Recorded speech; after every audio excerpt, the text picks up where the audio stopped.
ఇది ప్రపంచానికి ఆదర్శం అవుతుంది. ఇక్కడ నేను ఒక మాట మిమ్మల్ని కోరుతున్నా.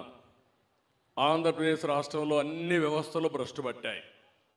నేను ఇక్కడ నాకంటే మీకు బాగా తెలుసు. నేను ఆ విషయాలు మీతో మాట్లాడడం లేదు.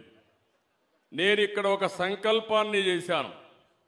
ఈరోజు P3 మోడల్ ఉంది, పబ్లిక్ ప్రైవేట్ పార్ట్నర్షిప్.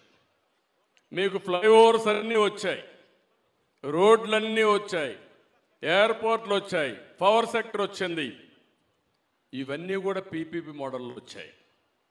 PPP మోడల్లో యూజర్స్ పేమెంట్ల కింద టోల్ గేట్స్ కానీ ఏదైనా మీరు తీసుకోండి, లేకుంటే ఛార్జెస్ కింద పెట్టే పరిస్థితికి వచ్చారు.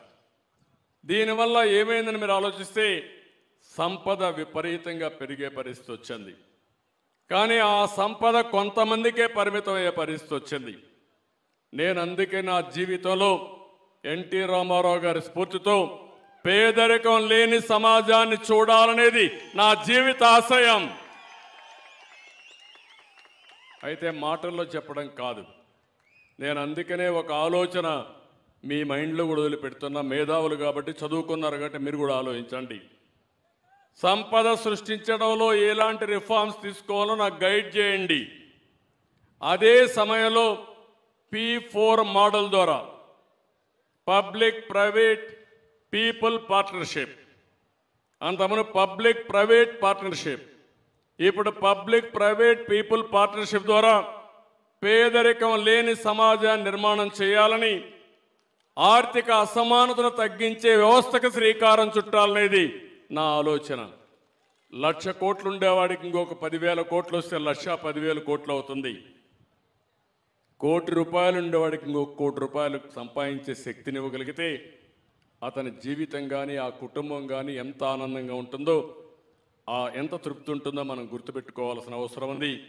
ఆ వ్యవస్థకు నేను శ్రీకారం చుట్టాలనుకుంటున్నాను. దానికి మీ అందరి సహకారం అవసరం అని చెప్పి కూడా నేను మీకు తెలియజేస్తున్నా.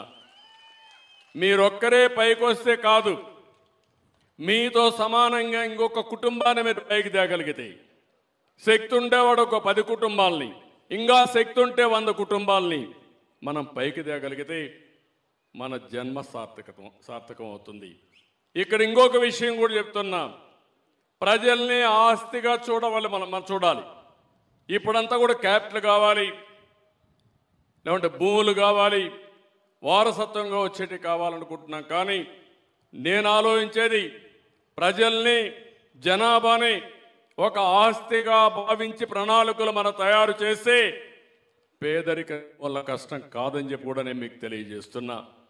దీనికి కావాలని స్కిల్స్ అప్డేట్ చేయడం, అప్గ్రేడ్ చేయడం, అనునిత్యం ఒక కుటుంబాన్ని గురించి ఆలోచించి 5 మంది వ్యక్తులుంటే ఏజ్తో సహా, వాళ్ళ చదువుతో సహా, వాళ్ళకు ఉండే స్కిల్స్తో సహా, వాళ్ళ ఆస్తుపాస్తులు అన్నీ కూడా దృష్టిలో పెట్టుకుంటే, నేను ఒక సాధారణ కుటుంబంలో పుట్టాను. ఒకప్పుడు మా ఊర్లో కూడా చూస్తే కరెంటు కూడా లేదు, మా ఊరికి రోడ్డు కూడా లేదు. ఆ రోజు ఏ వ్యవసాయ పనులు, ఏ పనైనా ఎడ్లే సర్వస్వం మనందరికీ.